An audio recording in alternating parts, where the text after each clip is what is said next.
Que la paix, la miséricorde et les bénédictions d'Allah soient sur vous. Assalamu alaikum wa rahmatullahi wa barakatuh. Aujourd'hui, on va méditer autour de la sourate Ali Imran, la sourate numéro 3 du Coran Karim, et on va méditer autour des dons d'Allah Azza wa Jal. Alors, on va méditer autour de Maryam et de Zakaria alayhum salam. Maryam, déjà, donc elle fut très studieuse et très engagée. Elle a pris donc le livre très tôt, la Torah, et elle était donc dans le temple avec les hommes. Elle a été la première femme à pouvoir acquérir ce droit d'aller étudier la religion et de prier au même rang en fait à l'arrière donc des hommes, de s'incliner et de se prosterner avec eux. Maryam, dès qu'elle était petite, subhanallah, elle va avoir des dons d'Allah subhanahu wa ta'ala qui descendent sur elle. Zakaria arrive auprès d'elle dans son petit sanctuaire et il lui dit mais d'où te vient donc ces fruits alors qu'on était en hiver?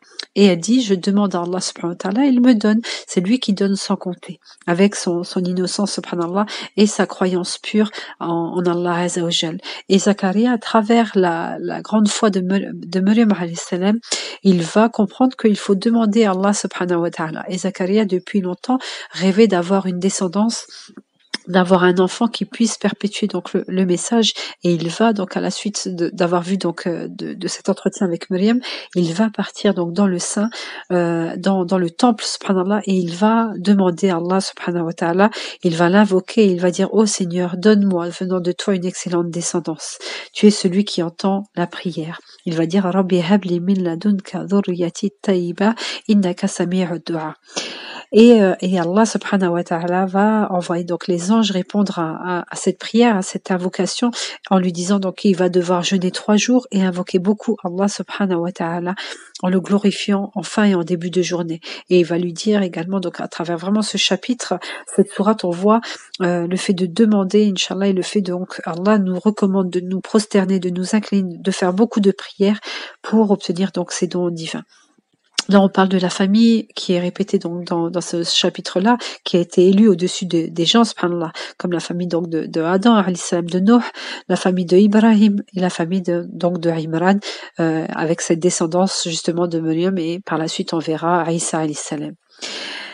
On a également un compagnon subhanallah dans la sira qui a également eu ce miracle-là, que Allah lui descende subhanallah donc de la nourriture. C'est Khubayb ibn Adi, ce personnage, ce compagnon, qu'Allah soit satisfait de lui, qui a en fait à la première bataille de Badr, ça a été en fait contre Al-Harith, et en fait il va gagner comparé à et Al-Harith va être tué, et les enfants vont garder en eux donc le sentiment de vengeance, et par la suite Khubayb va être capturé.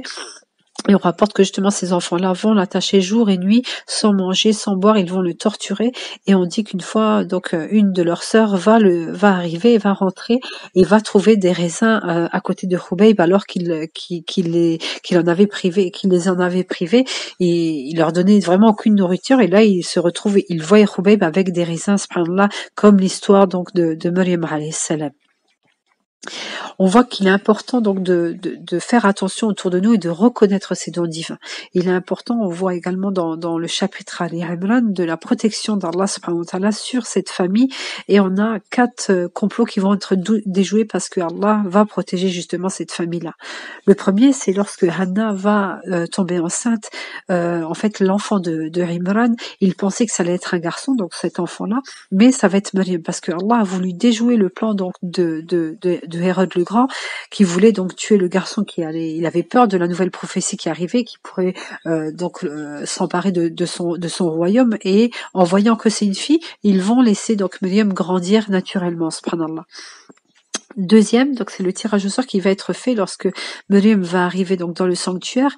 Les autres prêtres voulaient également donc s'en occuper, mais Allah va désigner encore une fois son oncle pour protéger Maryam alayhi salam.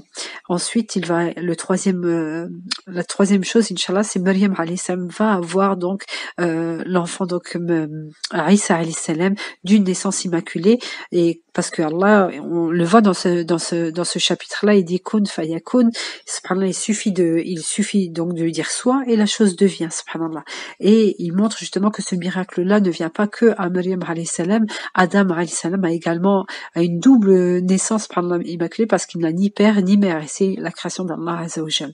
Et le dernier va être donc Jésus alayhi salam, le dernier complot déjoué. Ils ont voulu tuer Isa alayhi salam, mais Allah va le monter aux cieux et le redescendra à la fin des temps.